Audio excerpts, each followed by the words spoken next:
Hello, I'm Scott Smith, inventor of OPFLEX and owner of OPFLEX Solutions.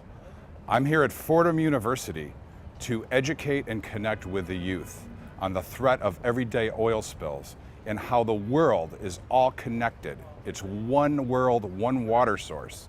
And everyday oil spills are a threat to the future generations. And if we do not unite, we are not going to have any clean water for the future.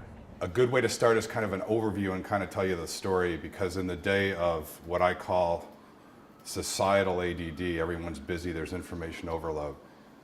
This part of this story is about the human experience and human connection and how important, and that's being lost.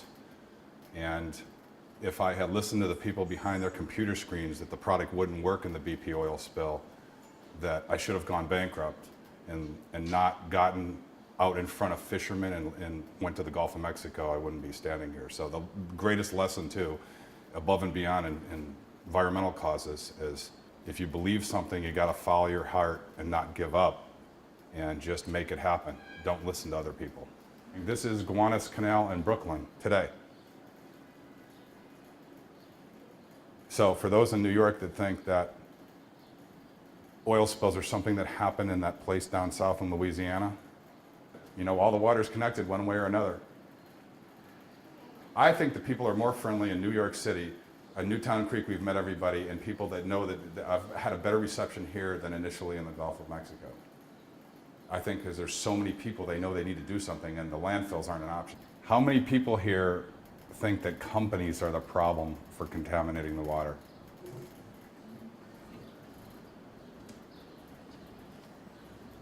Well, you're going to learn some interesting things that I was shocked to learn recently about everyday oil spills. And 51% of all oil spills goes down the drain from people. Over 300 million gallons a year. It dwarfs even the BP spill. How many are familiar with Costa Concordia disaster? Well, I went over there and worked with the head of the Coast Guard. They got all the bunker fuel off, thankfully. 4,000 gallons of olive oil in a marine sanctuary. The olive oil is oil, suntan lotion, oil. For that 4,000 gallons started spewing out in that undersea sanctuary, the plant life beneath the surface generates oxygen for us too. And it literally starts choking off all the oxygen for the plant life and the subsea life. Cruises have olive oil, diesel, lubricant oil. And it's basically a floating city with lots of people consuming and throwing away. Nothing compared to the smell of this oil. The cesspool backup, they called me out there with the OPFLEX. I got very, very sick. I didn't even get sick like this from the smell in the Gulf. There's 72 Kentucky Fried Chickens on Long Island and in the Bronx that have issues with backed up cesspools. And you go in there and they say, well, what do you do with the oil when it's left over? And they go, well, we just dump it down the drain. I felt bad for the OPFLEX, actually. Really. I want to take a moment to talk a little bit. A year ago, I was asked to speak about the 11 people that died on the anniversary of the BP spill. At 9:45 p.m. tomorrow night, it will be 2 years since the explosion. There were 11 men that died, and collectively they all were married and they all had kids. So there's about 50 family members that will never ever see their fathers, their husbands again. And sometimes that gets lost in the impact it really had. And Jason Anderson, his hard hat washed up on shore 200 miles from the incident. If his hard hat washed up on shore, and there's still 100 million gallons beneath the surface, what else is washing up on shore? And typically we all, as Americans, out of sight, out of mind. Well, a study just got released 24 hours ago about shrimp and fish from the Gulf. 2 heads, 3 heads, no legs. So this spill and the consequences are far from over. And it's not about demonizing BP, because I can tell you the people I met at BP and the executives were really trying to clean it up.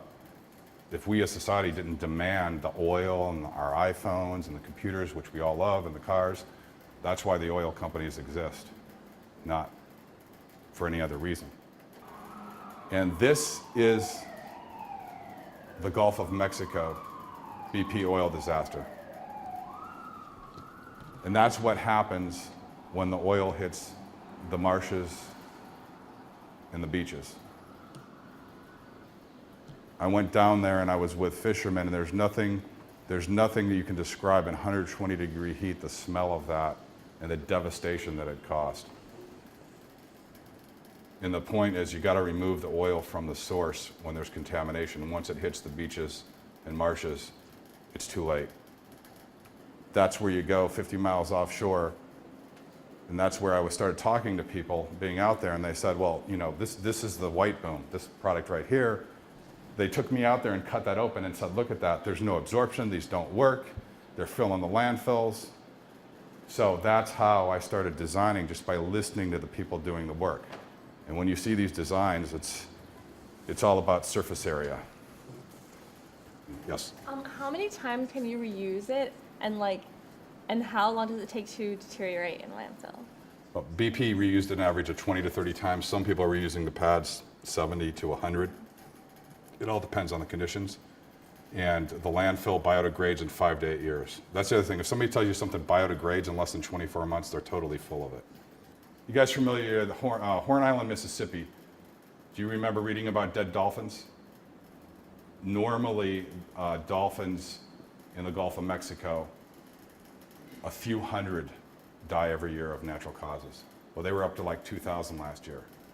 And these are some of the Gulf scientists down there actually claim the dolphins couldn't swim out of the cold water. Well, most dolphins I know are smarter than a lot of humans I know. So it's like saying that we would stand out of our heated home and freeze to death instead of going in.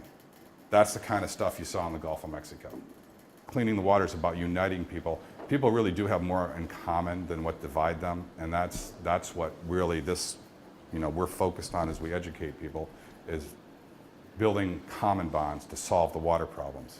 I wouldn't be standing here today if it weren't for this awful tragedy, and maybe if something good comes out of this is that attention on how contaminated the waterways are, and if your generation is the last generation that is going to have the opportunity to fix it, because the next generation will be too far gone if your generation doesn't fix it.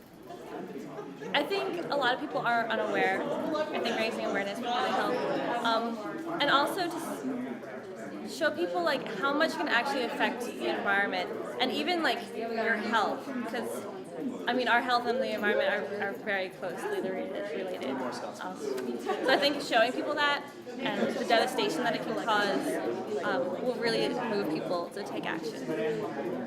Well, I think that pollution is only getting worse, and I think that the people of our generation are going to be more informed of it than the people in past generations, and so that hopefully the people of this generation can do more to get rid of it, whether it's forming groups or different, even clubs at colleges, high schools.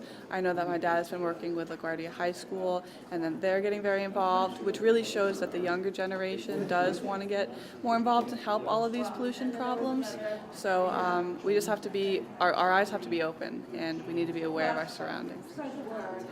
Well, I think to get people on the side of OPFLEX technology and other innovations like that is just about awareness and education, just because a lot of people don't know about, 50% of oil spills comes from commercial use, and just have a very little awareness that the oil spills are not just in the Gulf of Mexico, but it's also in the waters of New York. So I think just having a campaign to really raise awareness would be a step in the right direction, just to get people motivated and excited about this. Absolutely.